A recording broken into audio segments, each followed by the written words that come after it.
എലത്തൂർ മണ്ഡലത്തിലെ LDF സ്ഥാനാർത്ഥി സംസ്ഥാന വനംവകുപ്പ് മന്ത്രി കൂടിയായ ശ്രീ AK ശശീന്ദ്രൻ നമ്മോടൊപ്പമുണ്ട്. കഴിഞ്ഞ കുറച്ച് ദിവസങ്ങളായി തന്നെ വലിയ ചർച്ചകളായിരുന്നു എലത്തൂരിൽ ആരാണ് NCPയുടെ സ്ഥാനാർത്ഥി ഇത്തവണ മത്സരിക്കുമെന്നത്. എന്തായാലും കേന്ദ്ര നേതൃത്വം ഒരു തീരുമാനം എടുത്തിരിക്കുകയാണ്. എന്തുകൊണ്ടാണ് ഇത്തരത്തിലൊരു പ്രതിസന്ധി പാർട്ടിക്കുള്ളിൽ രൂപപ്പെട്ടത്?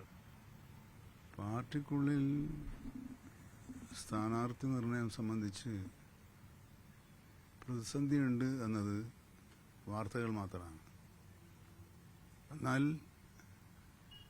എലത്തൂരിൽ മത്സരിക്കാൻ താല്പര്യമുള്ള, പ്രാപ്തിയുമുള്ള, അർഹതയുള്ള കുറേ നേതാക്കൾ ഈ ജില്ലയിലുണ്ട്.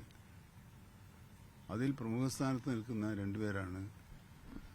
ഒന്ന് നമ്മുടെ പാർട്ടിയുടെ സംസ്ഥാന working president Shri PM Suresh ബാബുവും LDFന്റെ കൺവീനർ കൂടിയായ ജില്ലാ പ്രസിഡന്റ് മുക്കം മുഹമ്മദും.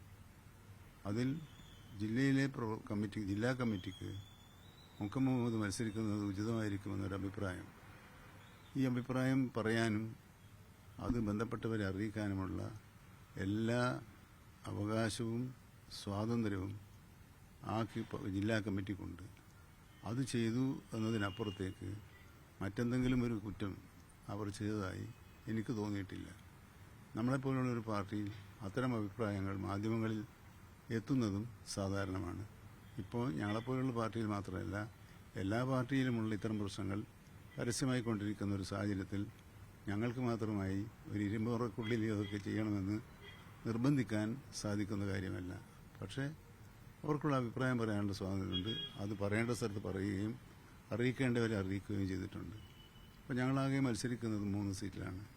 ആ 3 സീറ്റിൽ കുട്ടനാട്ടിൽ രണ്ടഭിപ്രായമില്ലാത്തതുകൊണ്ട് നിലവിലുള്ള MLA തന്നെ മത്സരിക്കണമെന്ന് സംസ്ഥാന തെരഞ്ഞെടുപ്പ് കമ്മിറ്റിയുടെ യോഗം തീരുമാനിച്ചു. മലപ്പുറത്തും അതേപോലെ തന്നെ ഒന്നിലധികം പേരുകളില്ലാത്തതുകൊണ്ട് ഒരാൾ പേര് ഞങ്ങൾ നിശ്ചയിച്ചു. എലത്തൂരിലെത്തിയപ്പോഴാണ് ഞാൻ ഈ പറഞ്ഞ 2 പേരുകളും സിറ്റിംഗ് MLA അങ്ങനെ 3 പേരുകൾ വന്നത്. അപ്പോൾ ഞങ്ങൾ കമ്മിറ്റിയിലെ 12 പേരാണ്. ആ കമ്മിറ്റി 9 പേര് ഹാജരായിരുന്നു. 3 പേര്, ഒരാൾ ഇപ്പോൾ ഇല്ല, മറ്റ് 2 പേർ വിദേശത്തായിരുന്നു. അതുകൊണ്ട് അവർക്ക് പങ്കെടുക്കാൻ കഴിയില്ല. പങ്കെടുത്തവരെല്ലാം ആലോചിച്ചത് അങ്ങനെ ആരെക്കൊണ്ടെങ്കിലും ആരാണ് എന്നൊരു വോട്ടെടുപ്പ് സമ്പ്രദായം പോലെ അഭിപ്രായം പറഞ്ഞ് ഒരു തെറ്റിദ്ധാരണ ഉണ്ടാക്കേണ്ട കാര്യമില്ല. ആരാരുടെ പേര് പറഞ്ഞു എന്ന് അറിയിക്കുന്നതിനേക്കാൾ നല്ലത് അത് കേന്ദ്ര നേതൃത്വത്തിന് വിട്ടുകൊടുക്കുകയാണ്. അങ്ങനെ ഈ 3 പേരുകൾ കേന്ദ്ര നേതൃത്വത്തിന് വിട്ടുകൊടുത്തു.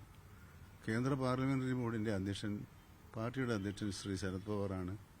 ആ കമ്മിറ്റിയിൽ കേരളത്തിൽ നിന്നുള്ള NCPയുടെ ദേശീയ നേതാവ് ശ്രീ PC ചാക്കോയും പാർട്ടിയുടെ വർക്കിംഗ് പ്രസിഡന്റ് കൂടിയായ സുപ്രിയ സുലയും ജിതേന്ദ്ര അവധും രാജീവ് രാജ തുടങ്ങിയ ജനറൽ സെക്രട്ടറിമാരുമാണുള്ളത്.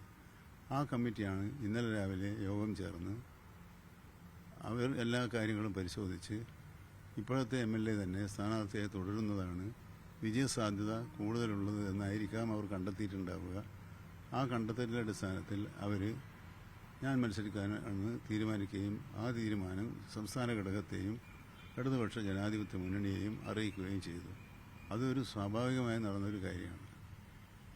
പക്ഷേ LDF കൺവീനർ കൂടിയാണ് താങ്കളോടൊപ്പം മത്സര സന്നദ്ധനായി മുന്നോട്ട് വന്ന മുക്കം മുഹമ്മദ്. പക്ഷേ അദ്ദേഹം ഇന്നലെ ഒരു പൊതുവേദിയിൽ പറയുകയാണ്, എൻ്റെ പേരാണോ എൻ്റെ പ്രശ്നം, എൻ്റെ മതമാണോ എൻ്റെ പ്രശ്നം എന്നൊക്കെ ഒരു പൊതുവേദിയിൽ ഇങ്ങനെ പറയുമ്പോൾ അതൊരു അയോഗ്യതയാണോ? അദ്ദേഹത്തിൻ്റെ പേരോ മതമോ മറ്റു കാര്യങ്ങളൊക്കെ ഒരു തെരഞ്ഞെടുപ്പ് സ്ഥാനാർത്ഥിത്വത്തിലേക്ക് ഒരു അയോഗ്യതയാണോ? താങ്കളാണെങ്കിൽ നിരന്തരമായി മത്സരിച്ചുകൊണ്ടിരിക്കുന്ന ആൾ കൂടിയാണ്. എന്തുകൊണ്ട് ജില്ലാ ഘടകത്തിൻ്റെ തീരുമാനം അംഗീകരിക്കപ്പെടുന്നില്ല എന്ന ചോദ്യവും അവർ ഉന്നയിക്കുന്നുണ്ട്. അല്ല, അവസാനത്തെ ചോദ്യം, ജില്ലാ ഘടകമല്ല പാർട്ടി സ്ഥാനാർത്ഥികളെ തീരുമാനിക്കുന്നത്. പാർട്ടി സ്ഥാനാർത്ഥികളെ തീരുമാനിക്കുന്നത് ഞങ്ങളുടെ പാർട്ടിക്ക് മാത്രമല്ല, എല്ലാ പാർട്ടിക്കും അന്തിമമായി അത് തീരുമാനമെടുക്കുന്നത് പാർട്ടിയുടെ കേന്ദ്ര നേതൃത്വമാണ്. കേന്ദ്ര നേതൃത്വത്തിൻ്റെ തീരുമാനമാണ് വന്നിട്ടുള്ളത്. അവർ ഈ 3 പേരുടെ ജാതി മത സ്വഭാവങ്ങൾ പരിശോധിച്ചിട്ടുണ്ടോ എന്ന് എനിക്കറിയില്ല. അങ്ങനൊരു പരിഗണന ഉണ്ടായതായിട്ട് എനിക്ക് തോന്നുന്നില്ല. അങ്ങനൊരു പരിഗണന ഉണ്ടാവുകയില്ല. ഇവിടെ ഇത്തവണ ഇടതുപക്ഷ ജനാധിപത്യ മുന്നണി എടുത്തിരിക്കുന്ന പൊതു മാനദണ്ഡം ഏറ്റവും കൂടുതൽ ജയസാധ്യതയുള്ള സ്ഥാനാർത്ഥി ആരാണെന്നാണ്. ആ പരിശോധനയിൽ ഞങ്ങൾ പറയുന്നത് മാത്രമല്ല, ഞങ്ങളുടെ ദേശീയ അധ്യക്ഷൻ ശ്രീ ശരത് പവാറിന് ഉള്ളത്. അദ്ദേഹത്തിന് മറ്റു പല സോഴ്സിലൂടെയും കേരളത്തിലെ ഇന്ത്യയിലെ പല സംസ്ഥാനങ്ങളിലെയും മിക്കവാറും എല്ലാ കാര്യങ്ങളും ഫീഡ് ചെയ്യാനുള്ള ആളുകളുണ്ട്. അവരിൽ നിന്നുള്ള അഭിപ്രായങ്ങൾ കൂടി അദ്ദേഹം എന്ന് പറഞ്ഞാൽ അദ്ദേഹം എല്ലാ ഭാഗത്തു നിന്നുള്ള അഭിപ്രായങ്ങൾ കേട്ടതിന് ശേഷം പക്വതയോടുകൂടി തീരുമാനമെടുക്കുന്ന മിടുക്കനായ നയതന്ത്രജ്ഞനായ ഒരു രാഷ്ട്രീയ നേതാവാണ്. അദ്ദേഹത്തിന് അങ്ങനെ തെറ്റായ ചിന്തകളുടെ ഒരു ബലത്തിലാണ് ഒരു തീരുമാനമെടുത്തതെന്ന് പറയാൻ എനിക്ക് അങ്ങനെ ഒരു തോന്നൽ അദ്ദേഹത്തെക്കുറിച്ചില്ല. അദ്ദേഹം വളരെ നിഷ്പക്ഷമായി കാര്യങ്ങൾ തീരുമാനിക്കുന്ന ഒരു നേതാവാണ്. മുക്കം മുഹമ്മദ് അങ്ങനെ പറഞ്ഞിട്ടുണ്ടോ എന്ന് എനിക്കറിയില്ല. അദ്ദേഹം ചിലപ്പോൾ അത് തൽക്കാലത്തെ ഈ പേര് കേട്ടപ്പോഴുണ്ടായിരുന്നൊരു വൈകാരിക പ്രകടനമായി മാത്രമേ അങ്ങനെ പറഞ്ഞിട്ടുണ്ടെങ്കിൽ എനിക്ക് തോന്നുന്നു അദ്ദേഹം അങ്ങനെ അറിഞ്ഞും കൊണ്ട് അങ്ങനെ പറയില്ല എന്നാണ് എനിക്ക് തോന്നുന്നത്. അല്ല, അദ്ദേഹം ഇന്നലെ വേദിയിൽ വളരെ വൈകാരികമായാണ് അത് പ്രസംഗിച്ചത്. ഒപ്പം മാധ്യമങ്ങളോട് സംസാരിക്കുകയും ചെയ്തു. കാരണം മറ്റ് പേരുകൾ പോകുമ്പോൾ അല്ലെങ്കിൽ താങ്കളുടെ പേരുകൾ പോകുമ്പോൾ അങ്ങനെ ചില ലോബിയിങ് നടന്നിട്ടുണ്ട് എന്ന രീതിയിൽ തന്നെയാണ് അദ്ദേഹം സംസാരിച്ചിരിക്കുന്നത്. എൻ്റെ പേരിന് എന്താണ് കുഴപ്പം എന്ന ഒരു ചോദ്യം, അതൊരു വലിയ ചോദ്യമാണ് ഈ മാറിയ. അതാണ് ഞാൻ പറഞ്ഞത്. അത് താങ്കൾ ഇപ്പം എന്നോട് പറഞ്ഞതുപോലെ ഒരു വൈകാരികമായ ഒരു അന്തരീക്ഷത്തെ അദ്ദേഹം പറഞ്ഞു പോയിട്ടുണ്ടോ എന്ന് എനിക്കറിയില്ല. അങ്ങനൊരു തീരുമാനമെടുക്കുന്ന നേതൃത്വമാണ് NCPയുടെ ദേശീയ നേതാവ് ശ്രീ ശരത് പവാർ എന്ന് അദ്ദേഹം വിശ്വസിക്കും എന്ന് ഞാൻ കരുതുന്നില്ല. ഏതെങ്കിലും തരത്തിലുള്ള ലോബിയിങ് അദ്ദേഹത്തെ സ്വാധീനിക്കുമെന്നും ഞാൻ കരുതുന്നില്ല. അദ്ദേഹം ഒപ്പമുണ്ടാവുമോ?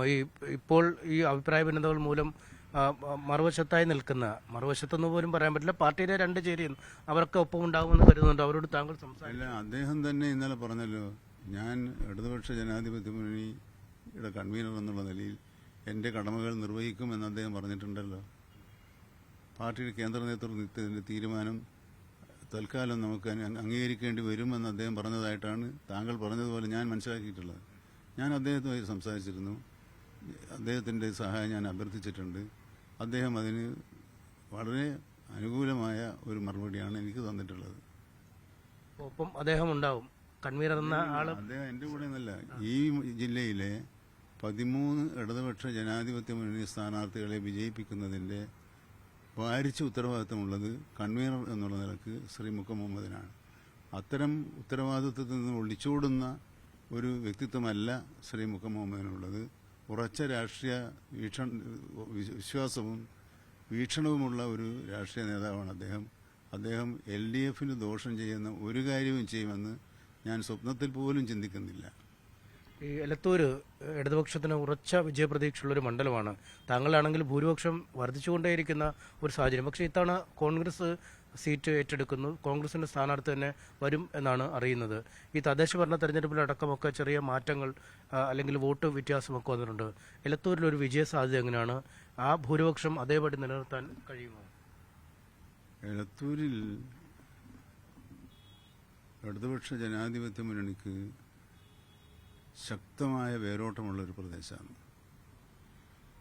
ആ പ്രദേശത്ത് താങ്കൾ ചൂണ്ടിക്കാണിച്ചതുപോലെ തദ്ദേശ സ്വയംഭരണ സ്ഥാപനങ്ങളിലെ തെരഞ്ഞെടുപ്പിലും അതിൻ്റെ വോട്ട് പാറ്റേൺ പൊതുവെ പരിശോധിച്ചാൽ ഗ്രാമപഞ്ചായത്തിലെ വോട്ടിംഗ് പാറ്റേണിൽ 7000-ലധികം വോട്ടിൻ്റെ ഭൂരിപക്ഷമുണ്ട്. ജില്ലാ പഞ്ചായത്തിലാണെങ്കിൽ അത് 13,000-ലധികം ഭൂരിപക്ഷമുണ്ട്.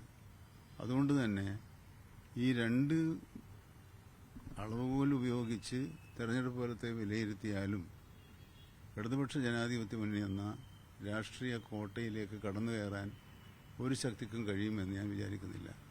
മറ്റൊന്ന്, താങ്കൾ ചോദിച്ചതുപോലെ ഞാൻ മത്സരിച്ച എല്ലാ തെരഞ്ഞെടുപ്പിലും ഓരോ തെരഞ്ഞെടുപ്പിലും എനിക്ക് വോട്ടുകൾ വർദ്ധിക്കുകയല്ലാതെ വോട്ടുകൾ കുറഞ്ഞിട്ടില്ല. ചിലപ്പോൾ വോട്ടിംഗ് പാറ്റേണിൽ കണ്ട ആ യുക്തിസഹമായ കണക്കായിരിക്കാം ദേശീയ നേതൃത്വത്തെ കൂടുതൽ വിജയം ഉറപ്പിക്കാൻ പറ്റിയ സ്ഥാനാർത്ഥി ഞാനാണെന്ന ചിന്തയിലേക്കും നിഗമനത്തിലേക്കും എത്താൻ പ്രേരിപ്പിച്ചത് എന്ന് ഞാൻ കരുതുന്നു. ഈ കോൺഗ്രസ് വരുമ്പോൾ ഇപ്പോൾ കഴിഞ്ഞ തവണയൊക്കെ മാണി സി കാപ്പന്റെ പാർട്ടിക്കാണ് കൊടുത്തത്.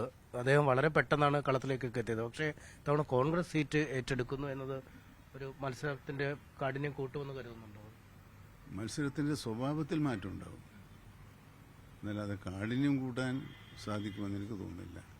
എന്നാൽ ഞങ്ങൾ ഒരു ചെറിയ കാര്യങ്ങൾ പോലും വളരെ പ്രാധാന്യത്തോടുകൂടി കണ്ട് ആ കാര്യത്തെ എങ്ങനെ മറികടക്കാൻ കഴിയും, അത്തരം പിഴവുകൾ ഉണ്ടെങ്കിൽ അതെങ്ങനെ പരിഹരിക്കാൻ കഴിയുമെന്ന നിരീക്ഷണം നടത്തിക്കൊണ്ട് മാത്രമാണ് ഓരോ ദിവസത്തെയും തെരഞ്ഞെടുപ്പ് പ്രവർത്തനങ്ങളെ സംബന്ധിച്ച ടൈം ടേബിൾ തയ്യാറാക്കുക.